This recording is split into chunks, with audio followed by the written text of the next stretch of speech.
Hello, my name is Simon from CramTheExam and welcome to another video where I walk you through another English exam question. In this video I'm going to have a look at a use of English part 4 question, the keyword transformations. This question comes from the excellent website flojo.co.uk.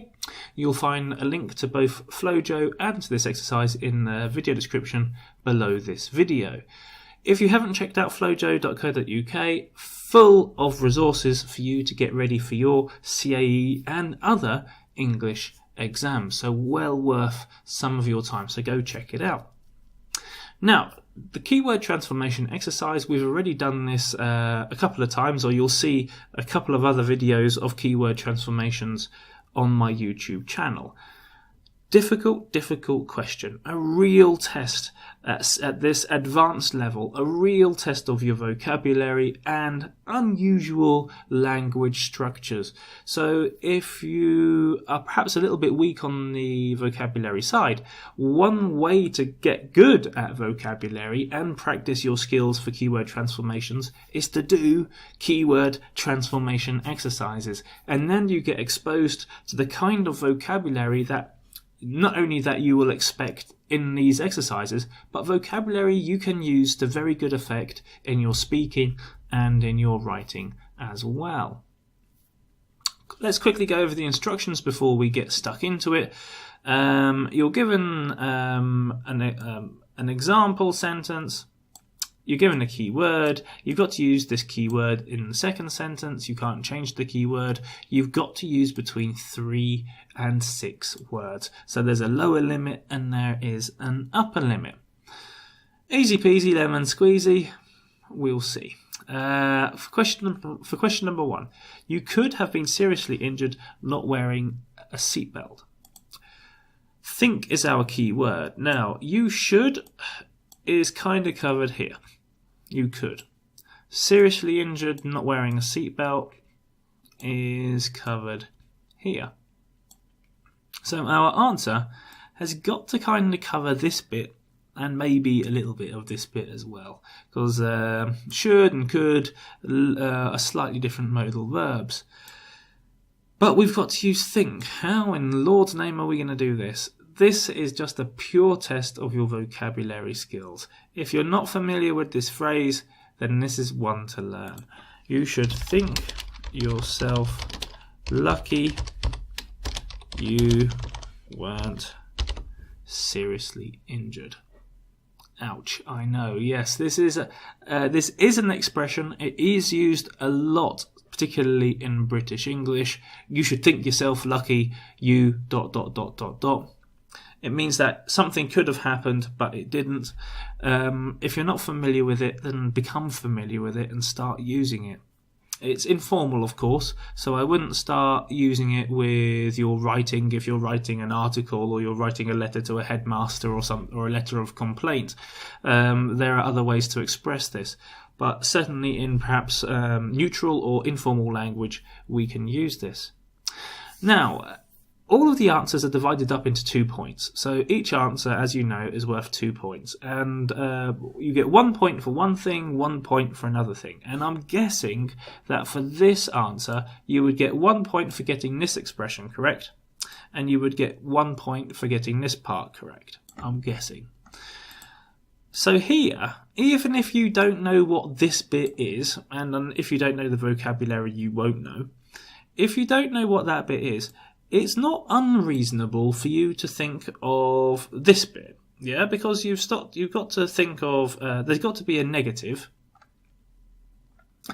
And as a matter of fact, this sentence is generally quite difficult because actually you've got a double negative in the sentence and we shouldn't use double negatives in English. But the point I'm trying to make, albeit badly, is that if you don't know the whole expression, put something in the middle that might make sense, and you might get lucky and get one of those points. Certainly you don't lose points.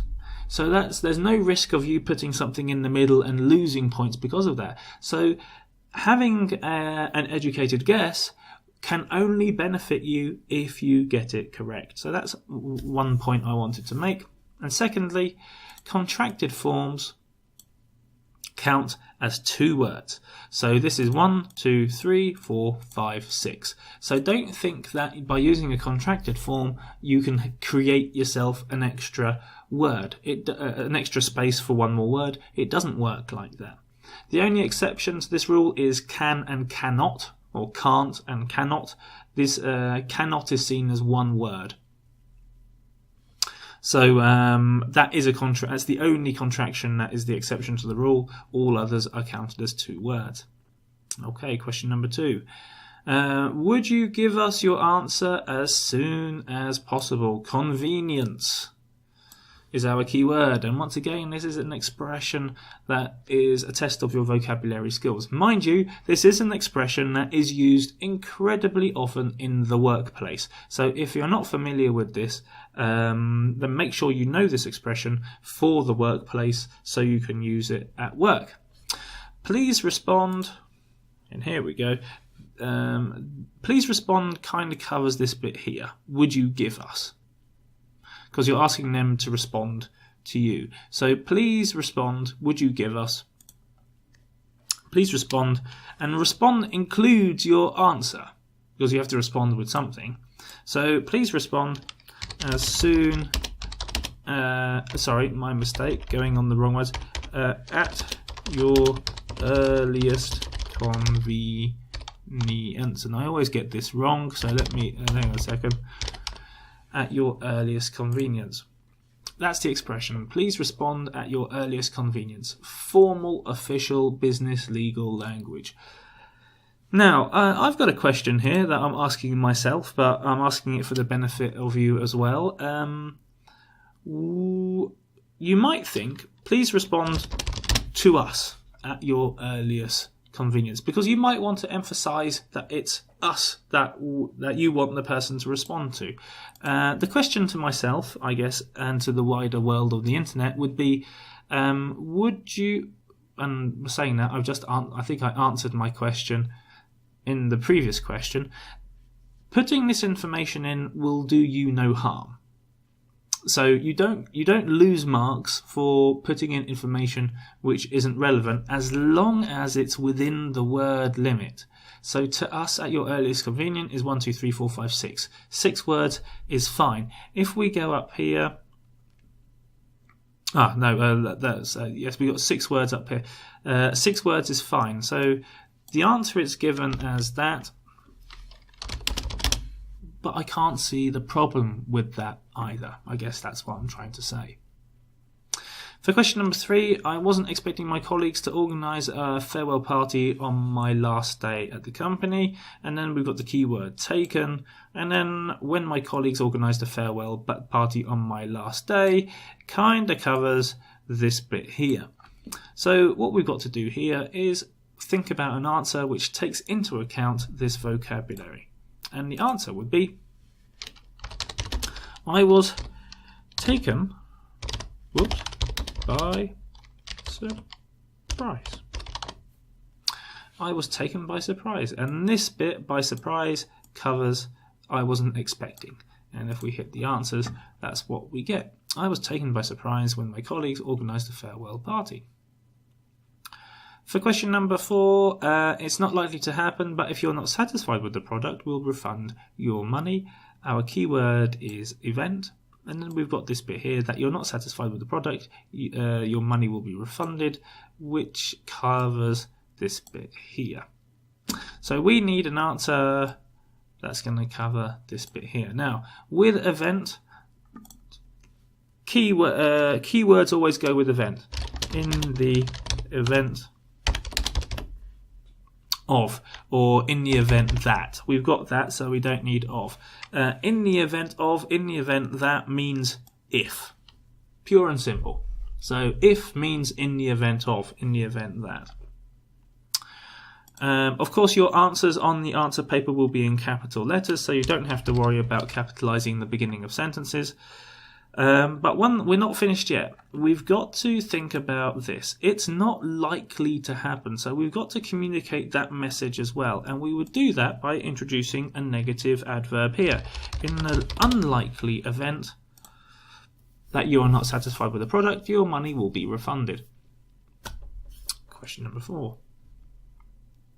Question number 5. It's one thing to think there's a demand for your product and another to actually make the sale. And then there's between thinking there's a demand for your product and actually making a sale. So actually making a sale is covered here. Demand for your product is covered here. And then we've got to think, which is one thing here. So we've got two very, very similar sentences, but we've got this preposition which introduces the contrast between ideas here, between this and that. Whereas the contrast is introduced in a slightly different way here. One thing to think this and another to think this. So we need to highlight the idea that there's a difference between these two ways of thinking. And then we come back to your knowledge of vocabulary. There's a world of difference is our answer. There's a world of difference between thinking there's a demand, ... A wonderful, emphatic, expressive expression. There's a world of difference between this and that. Used in the right context is very, very powerful. If you can get this into your speaking exam, the examiners will be impressed, as long as the context is correct. And of course, this is a good thing to use in terms of disagreeing with someone. Think part 3 of the speaking exam, where you've got to talk about pictures. If you can disagree in this emphatic way, then the examiners will take notice. So a nice expression there. And lastly, number 6, I'm so sorry, I didn't realise it was so late. Sorry, so that bit is covered by that bit there. And then we've got talking about time. The key word is track. And of course, what we need here is the idiom, which involves track and time. I lost track of time. Let's see if that's correct. Lost track of the, completely lost track of the. Now, I've checked this out, and it seems that there does seem to be a difference between what people think the idiom is. Obviously, on this website, Flojo, they believe the idiom to be lost track of the time. But if you go onto the internet, you check out the various online dictionaries and so on, you'll see that people use the idiom lost track of. It's 3 words, which is okay, because the minimum amount of words is 3 words. So I think this is also the correct answer, because it's a widely accepted idiom. So I think for this you'll also get 2 points, but be aware that the idiom might also be, or not might also be, is also lost track of the time. And there we go. That's why I think the answers are the answers. I'd love to hear from you if you disagree with me, or if you would like me to explain in perhaps a different way. Then please leave a comment below the video and I will get back to you. Please remember to check out all my other videos on my YouTube channel to help you prepare for your CAE exam. Subscribe if you haven't already, and remember to go visit Flojo if you haven't already. See you again soon.